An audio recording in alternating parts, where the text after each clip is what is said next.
मित्रांती podcast के अंदर खुश आमदेद। आज बात करते हैं कम्युनिकेशन के ऊपर और what are the open ended और what are the close ended questions और हमने उनका आंसर कैसे देना है।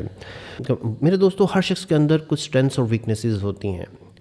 कुछ लोग ऐसे होते हैं जो अपनी स्ट्रेंथ के ऊपर वर्क करके उनको कैश करते हैं और कुछ लोग ऐसे होते हैं जो अपनी वीकनेस को स्ट्रेंथ में कन्वर्ट करते हैं। आपने अक्सर सुना होगा कि फ़लाँ शख्स जो है वो अपनी वीकनेस को स्ट्रेंथ में बनाकर लेके चलने वाला है। पीटर ड्रकर साहब कहते हैं, मैंने पिछली वीडियो के अंदर ऑन मैनेजिंग वन सेल्फ की समरी बयान की थी, उसमें वो बताया था कि पीटर ड्रकर साहब ये कहते हैं कि आप अपनी स्ट्रेंथ पे वर्क करके उसको एक्सेलेंस में कन्वर्ट कर सकते हैं, जबकि वीकनेस पे वर्क करके उसको मीडियोकर लेवल स्ट्रेंथ में कन्वर्ट कर सकते हैं। मेरे दोस्तों, एक डिबेट है कि आपको अपनी स्ट्रेंथ्स को आगे लेके चलना है और या अपनी वीकनेसेस के ऊपर वर्क करना है। लेकिन कुछ वीकनेसेस ऐसी हैं जिनके ऊपर आपको काम करना ही करना है। उनमें से एक कम्युनिकेशन स्किल है कि हाउ गुड यू कम्युनिकेट, उतना ही तरक्की करने के चांसेस बढ़ेंगे। बल्कि एक तो मिथ मौजूद है कि दुनिया में दो तरह के लोग हैं, जो हाथ से कमाते हैं और दूसरे ज़ुबान से कमाते हैं। आमतौर पे जो ज़ुबान से कमाने वाले होते हैं वो ज़्यादा कामयाब होते हैं। तो कम्युनिकेशन, मैंने जब काम करना शुरू किया तो मेरा काम ज़्यादातर तो सॉफ्टवेयर डेवलपमेंट, ERP कंसल्टेंसी से रिलेटेड है, तो मोस्ट ऑफ द टाइम मुझे रिमोट ऑफिस में ही काम करना पड़ता था। तो मेरा जर्नी तो बहुत देर से स्काइप के ऊपर, टीम्स के ऊपर, हॉटमेल के लाइव चैट के ऊपर और बहुत देर से चल रहा है। लेकिन जब मैं क्लाइंट साइड पे गया तो मुझे लोगों से वन टू वन कम्युनिकेट करना पड़ता था। वहाँ पर क्लाइंट के एक्सप्रेशन से आपको समझ आ जाता था कि आपको किस तरह का आंसर देना है। लेकिन जब से टीम्स आया है, मीटिंग्स आया है और ऑल दोस इवेंट, जूम हो गया, इन सब के ऊपर जब आप मीटिंग करते हैं तो 90% टाइम आपके पास एक आवाज़ ही होती है और कुछ ग्राफिक्स होते हैं जो आवाज़ के वेवलेंथ के ऊपर आपको शो कर रहे होते हैं, इमोशंस नहीं आते। तो इन मीटिंग्स के अंदर आपको जज करना होता है कि आवाज़ की ट्यून से और सवालों से कि आपको किस किस्म के आंसर देने हैं। तो इनिशियली मुझे चैलेंज आता था, तो मुझे अंदाज़ा हुआ कि दो तरह के क्वेश्चंस किए जाते हैं मीटिंग के अंदर, और या तो क्लाइंट की साइड से होते हैं या आपके बॉसेस के साथ तरफ से होते हैं और उनके वैसे ही आंसर दिए जाते हैं। ऐसे कुछ सवाल होते हैं जिनका हमने हाँ या ना में आंसर देना होता है। इनको क्लोज एंडेड क्वेश्चंस कहते हैं या क्लोज क्वेश्चंस कहते हैं।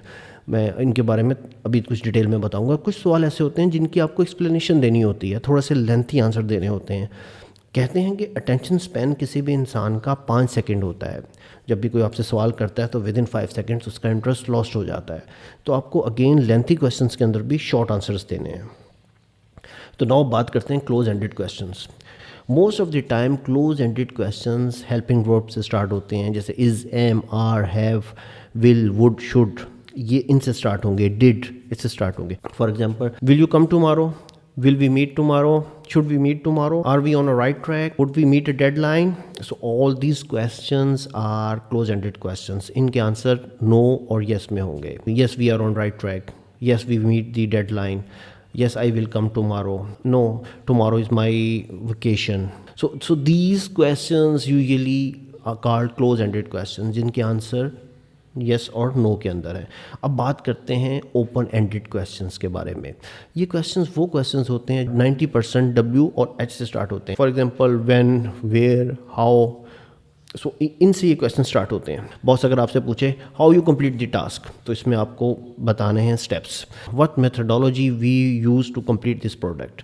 सो these are open ended questions. And again मैंने आपको बताया कि attention span is very small, तो उस शॉर्ट पीरियड के अंदर प्रिसाइज और कॉन्साइज आपको आंसर देना होता है। अच्छा, नाउ ये तो मैंने ओपन एंडेड और क्लोज एंडेड क्वेश्चंस बताए।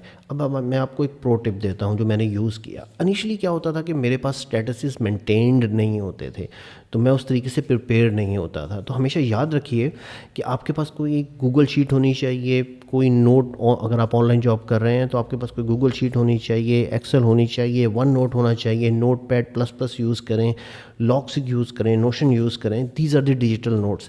डेली स्टेटस लिखें, डेली जो प्रीवियस मीटिंग हुई थी उसके की नोट्स लिखें और उनको कंपाइल करते रहें। और that is the only way.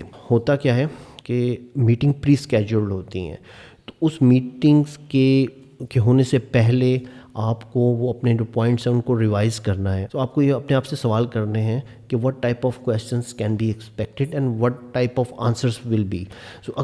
तो अगर आप पहले से प्रिपेयर होंगे तो आप इन सारी मीटिंग्स के अंदर बहुत अच्छे तरीके से परफॉर्म कर सकते हैं। हमेशा याद रखिए कि कम्युनिकेशन एक ऐसी स्किल है या ऐसी स्ट्रेंथ है जो 95% लोगों के अंदर बिल्ट इन नहीं होती, खुदा की तरफ से नहीं होती।